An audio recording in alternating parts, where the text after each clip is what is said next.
आपने कहा कि बिहार का बच्चा पलायन कर आज आज अब ये कैसे बदल जाएगा? आपकी सरकार मान लीजिए बन भी गई जैसे। हाँ, सही बात है। लोगों को लगता है पलायन कैसे रोक दीजिएगा बिहार सही में? बात है। मैं आपको बता रहा हूं कैसे।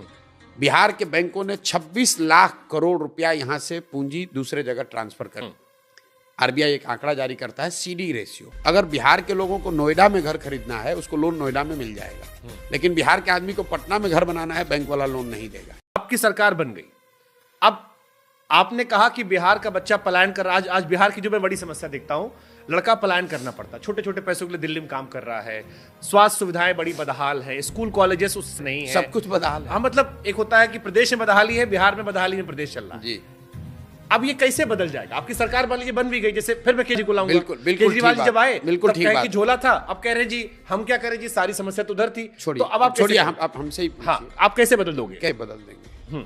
तो पहली बात की जो भी बदलने का रास्ता है, जो भी वादे हैं, जो भी आगे का प्रोग्राम है, जैसे मैंने आपको बताया कि इसका पूरा ब्लूप्रिंट जारी करेंगे। ये नहीं बताएंगे सिर्फ कि कहेंगे कि नौकरी दे देंगे, ये बताएंगे कि नौकरी कैसे देंगे, पलायन कैसे रोकेंगे।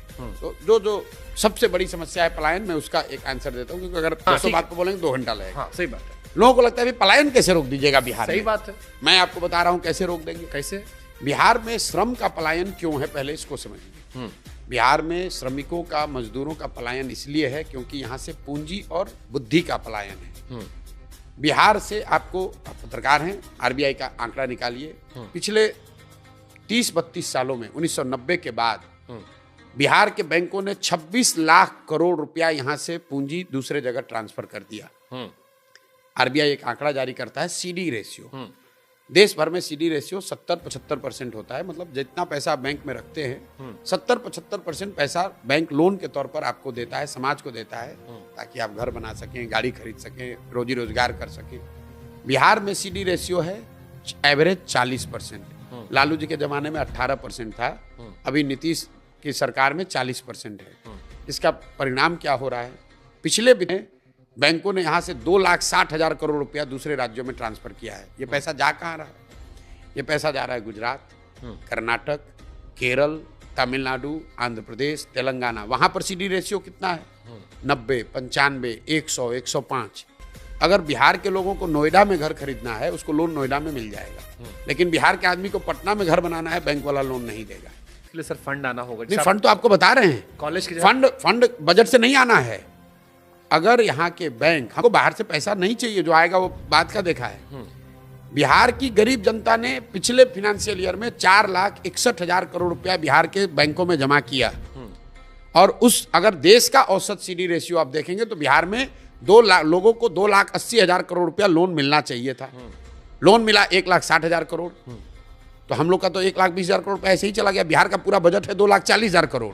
आप बजट की चर्चा कर रहे हैं, और 2,60,000 करोड़ रुपए जो हम लोग के बचत का पैसा है, जिससे यहाँ के लोग मोटरसाइकिल खरीदते, गाड़ी खरीदते, घर बनाते, बिजनेस करते, उस पर कोई बात ही नहीं कर रहा है। अब आप एक आप कहिए भाई बिहार में नहीं हो रहा है, तो इसकी तो कोई चर्चा हुई नहीं कभी। मेरे भाई, ये बैंकों की स्वायत्तता नहीं है कि वो जितना पैसा चाहें उतना ही लोन दें। एक वैधानिक उन पर ये उनकी जिम्मेवारी भी है कि उनको 70% पैसा लोन के तौर पर देना ही देना है। बजाब्ता मुख्यमंत्री के चेयरमैनशिप में एक कमेटी होती है जो कि हर महीने जिसको देखना है कि ये पैसा पूंजी लोगों को उपलब्ध हो। लेकिन बिहार में जैसे टीचर, दरोगा, डॉक्टर, इंजीनियर, अफसर बात नहीं सुन रहा है सरकार की, वैसे बैंकर भी नहीं सुन रहे हैं। एक मेरी बात पूरी होने दीजिए। आप इसका एक उदाहरण देखिए। मान लीजिए कि आप एक युवा हैं जिसको बाल काटने आता है बिहार में, आपके पास 20,000 रुपया है। आप बैंक में गए कि अगर हमको 80,000 रुपया लोन मिल जाए तो मैं एक सैलून डाल दूंगा, 4-5 लोगों को रोजगार भी दूंगा, अपना परिवार भी चलाऊंगा। बैंक से लोन मिला नहीं। अब आप 20,000 का इस्तेमाल कैसे करेंगे? 5,000 रुपया किसी जॉब के दलाल को देंगे, ठेकेदार को देंगे, जो आपको बॉम्बे में किसी सैलून में नौकरी दिलाएगा। 5,000 रुपया का ट्रेन का टिकट, बस का खरीदेंगे, वहाँ जाकर खोली में रहने का, स्लम में रहने का एडवांस देंगे। वो 20,000 का मूलधन भी गया, बॉम्बे में खर्चा हो गया। और जो आदमी यहाँ पर सैलून चलाकर एक छोटा व्यवसायी एंटरप्रेन्योर हो सकता था, 4 लोगों को रोजगार दे सकता था, अब वो बॉम्बे में जाकर मजदूरी कर रहा है, बाल वहाँ भी काट रहा है।